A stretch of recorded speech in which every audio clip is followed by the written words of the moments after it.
And then in chapter 14 and verse 27, peace I leave with you, my peace I give unto you. Not as the world give I unto you. Let not your heart be troubled, neither let it be afraid. The gift of peace. Peace I leave with you. My peace I give unto you. The Lord Jesus was offering peace to these disciples. He says, let not your heart be troubled. Actually, he says, in the original would be, stop letting your heart be troubled. You are troubled in your heart. You are upset. You are concerned. You are troubled that I'm going away. Well, if I don't go away, the Holy Spirit will not come.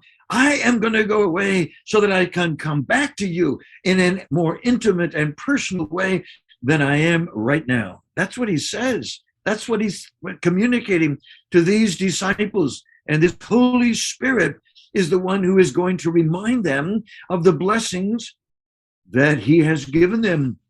The Apostle Paul says in chapter 2 and verse 12 that the Spirit that is of God, that we might know the things that are freely given to us by God. That's what the Spirit does. He takes of the things of Christ and shows them unto us. What a gift, personal peace. My brothers and sisters, I don't know what's happening in your life and in the life of those in your assembly, but I find so many believers in the assemblies as I travel around who are terrified by this virus. They are so upset. They're so afraid they can't do this and can't do that and can't do the other thing. Wouldn't possibly think of any contact with anybody. There were some friends of mine who have stayed in their house for almost 2 years because of the virus. And all of this masks and vaccination and all of that stuff, is that of God? I said all things work together for good. Why should we be so terrified by a virus when to be absent from the body and to be present with the Lord is better than living here in this old world? Why should we be terrified? How many times does the Lord say, fear not, be of good cheer? He says it over and over and over again. Way back in the Old Testament, before the New Testament, before the coming of Christ, before the cross, before the resurrection, before the coming of the Holy Spirit, fear not, be of good cheer. We have peace with God. And what does he say in Ephesians chapter 2? He is our peace. I asked the young people just recently, can you lose your peace? And of course, there was a division among us. Some of them thought, oh yeah, of course you can lose your peace. Yeah, brothers and sisters, you can't lose your peace. Maybe I should ask you this way. Can you lose Christ? And I don't hear you saying anything because you're not, you've been muted, and I'm sorry about that. But we have peace. He is our peace. If you can't lose Christ, you can't lose your peace. And think of the problems and difficulties and distresses and persecution that the disciples were going to go through in preaching the gospel around the world. They need peace. We are told in Romans chapter 5, therefore being justified by faith, we continually have peace with God through our Lord Jesus Christ. A believer should never be filled with fear. It's disobedience. It's rejection of the promises of God. It's a result of being more concerned with the world and its politics than with Christ and his blessings. Let not your heart be troubled. That's the second time he has said that in chapter 14 and the first few verses, and now again in chapter 14 and verse 27. If you are desperately afraid, if you are filled with fear, if you're overcome with terror, that's of the enemy. 1 John says, perfect love casts out fear. Not my love for the Lord, but the Lord's love for me, to really soak my soul in the ocean of his love. Could we think the ocean fill, or where the sky of parchment made? You know that beautiful hymn that reminds us of the greatness of God's love. And if that love fills our mind, fills our heart, there'll be no room for fear. There'll be no room for anxiety. He says to me, let not your heart be troubled. He said, be anxious for nothing. He tells us that fear comes from the enemy. And so we have that. And then fifthly, in chapter 17 and verse 2, it says to us, we have eternal life. The Lord Jesus Christ says, I give unto them eternal life, and they shall never, what? Perish. What is it that people want today? They want to live forever. They'll give the doctor their last 500 rupees if they can live a little longer. You know what God says, and God the Son has to say there in John chapter 17, eternal life. He gives us eternal life and everlasting life. You say to me, well, what's the difference? Well, eternal life is the life of God. He that has the Son has life. He that has not the Son doesn't have life. You know John 3:16. Then if you believe on the Lord Jesus Christ, you'll have everlasting life. But what does it say in John 3:15? It says that we will have eternal life. So the Bible uses both eternal life and everlasting life. Eternal life is the life of God. That's Christ in me, the hope of glory. Christ in me, the life of God. But I also have everlasting life because there was a time in my experience where I was in death.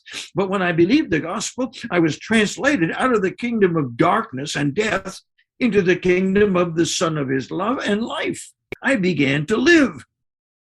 Instead of being dead in trespasses and sins, I began to have the life of God, eternal life. I began to live. That's everlasting life.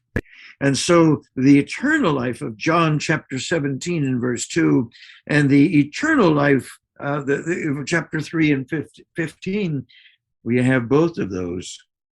They are ours. God gave to the disciples on that wonderful occasion, I give unto them eternal life, and they shall never perish. That's amazing. We may pass through death, but we'll never stay there. Because we're like the Lord Jesus Christ, who went into death, but he just passed through death and came out on the other side. But those who do not know the Lord Jesus Christ, those that we share the gospel with, when they die, they stay in death. There is no door. There's an entrance, but no exit. If they do not believe the gospel and are not born again, don't have the Holy Spirit, they will die. And that death is forever and ever. And then in chapter 17 and verse 8 and 14, we look at that and we realize again the Lord Jesus has some special gifts to give to his disciples, and they will need them. Chapter 17 and verse 8, he said, I have given to them the words which you gave me. Verse 14, I have given them your word. Aren't you glad? Aren't you? I mean, you should be so happy. You should be saying amen and hallelujah that you have a Bible. Somebody came to India to learn the languages. I didn't know, what was that song you sang? It looked to me like a bunch of just things are going across the page, but they were language. That was words to you. And somebody came to India and said, you need the gospel, you need the Bible, you need the New Testament and the Old Testament. And they committed themselves to study the language and learn the language and then translate the Bible into your language. What a gift. When was the last time you thanked God for the gift of the Word of God? What a gift. There are many people who have received that gift, but they don't open it. What would you think if you spent a lot of money on a gift and took it over to some friend and you gave it to them, beautifully wrapped, beautiful paper and ribbons and all of those things, and you left it for them, but you never heard. Did they open it? You never got a note saying thank you for the wonderful gift of whatever it was. So you go back to see them, and when you see them, you open the door, and there on the table is your gift, unopened. What would you think? You might be a very gracious person and say, well, I'll wait another few months and come back again. You would want to take it back, wouldn't you? Give it to somebody who really enjoyed it. The Apostle Paul says one of the characteristics of the end time is that there is unthankfulness. You have to teach your child to say thank you, don't you? He doesn't say it normally. You have to learn to say thank you. And so the wonderful gift of the Word of God, we haven't got time to look at it, but we will, and we will open that package and see what it is, this gift called the Word of God, that they are to learn. Then lastly, in verse 22, the glory which you have given me, I have given them. The glory that belonged to the Lord Jesus Christ. He is unique. He's the God-man, and his Father and God himself imposed upon him his own glory. He said, I've given it to you. Have you said to God the Father, thank you for the glory that you have given me? Have you thanked God as the giver of every good and perfect gift? Have you said, thank you for the glory that you've given me? The glory that the Father gave the Son has given to us. Doesn't mean that your face glows. It doesn't mean that there's a halo on your head, but the graces of Christ show through you. And people know that you've been with the Lord Jesus Christ and learned of him. 7 gifts. I hope you made a list, because the next prayer that you pray should include a wonderful example. Nobody in all of this world has given you a perfect example to follow. A commandment to obey. It's not a matter of love the lovely and don't love the unlovely. It's a matter of loving all. For God so loved the world. And we are to love the same way the Lord Jesus Christ loved. And the Comforter, have you thanked God for the Comforter? Have you listened to him this morning? Did he speak to you when you opened the Word of God? And you said, thank you for speaking to me.